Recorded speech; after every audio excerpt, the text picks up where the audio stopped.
What's up, guys? It's Coach Grant with First Down Training, and today we're going to be talking about the incorrect way to run a post route against inside shade off-man coverage, okay? So this is something that I get asked a lot about, this inside shade look when you have an inside breaking route. We're going to be talking about what you guys should do to attack this route, which I'm sure a lot of you know, and then what you shouldn't do and what can help this DB cover this route, okay? So I hope this video helps you guys out, gives you some value, and it teaches you a few things just about how you can organize your routes and how you guys can structure the stem of your routes and sell vertical as long as possible. But also, fellas, if you're a wide receiver and you want to take your route running skills to the next level, you want to get better moves at the top of the route, drop into breaks much smoother, much more explosive, and improve your press releases, check out that very first link below for our route running Bible. What you'll get access to is a 2-week long how to improve your route running in 10 days on-field training schedule, and you'll get access to a 48-minute long video on 20 press releases you can use, when to use each release against each specific defensive look, and then drills to work on each one. So very first link below if you want access to our route running Bible. Let's get started. So first thing I want to talk about here is just having no indicators on a route, right? Because I could do all the right things, I can put myself in the right situations, but this DB can still play the route correctly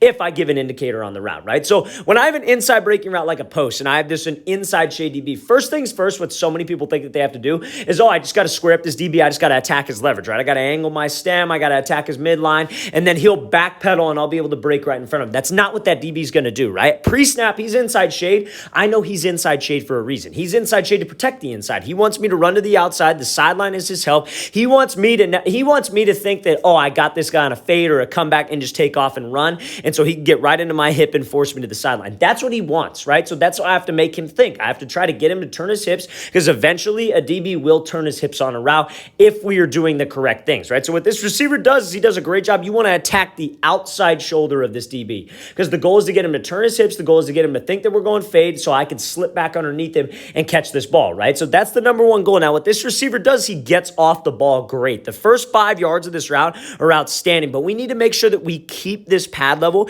and we keep this stride and we keep this arm drive all the way throughout the route until I make that break. That's why it's so important for you guys to have great ankle stability, great knee stability, so when you guys can make these cuts, you guys can make the cuts going full speed, right? But so many people do is exactly what this receiver does. You see how he's about to get up into this break and he starts to raise that pad level, right? You can see that 84 on the back of his jersey start to stand up and straighten out, and you see how he starts to round this thing before he makes the cut. Both of those things are indicators to the DB, right? We cannot start to give away where I'm going with my pad level. I cannot start to give away that I'm going to make a break by changing my speed. A DB's not an idiot, right? He's not going to bail out of there going full speed if I'm not actually running hard, right? And he's going to be watching what? He's going to be watching my hips. So as soon as I start to turn before I make this break, watch this second step right before the cut. That step starts to turn. That takes away explosion from the break because my hips and my shoulders are already out of the route. And because I slowed down, this DB is also going to slow down. And that's where he executes this perfect speed turn. This speed turn on the ball, it's a perfect way to play this thing.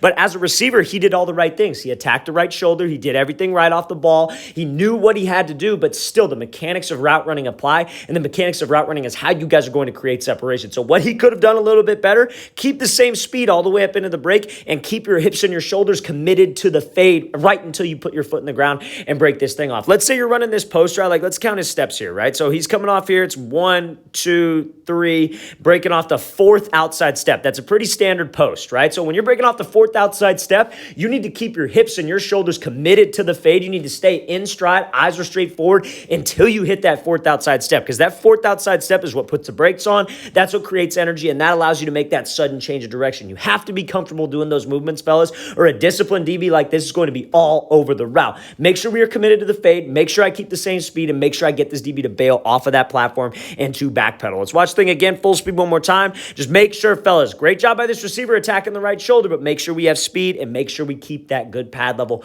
all the way up into the break. All right, guys, we want to thank you for watching. I really appreciate it. If you have not heard, we are going to be in the Florida area January 8th for a 4-hour, 1-day long quarterback, wide receiver, and DB camp. We'll have live 7-on-7 going on, one-on-ones, and then obviously we'll have a couple hours of positional work for each of you guys. We'll have about 10 plus coaches there, myself included. Great opportunity for you guys to come out and get better if you're in the Florida area or you want to make the trip out to Florida. We appreciate it either way. Check out that second link in the description if you want some more info and a detailed schedule of what will be covered at the camp.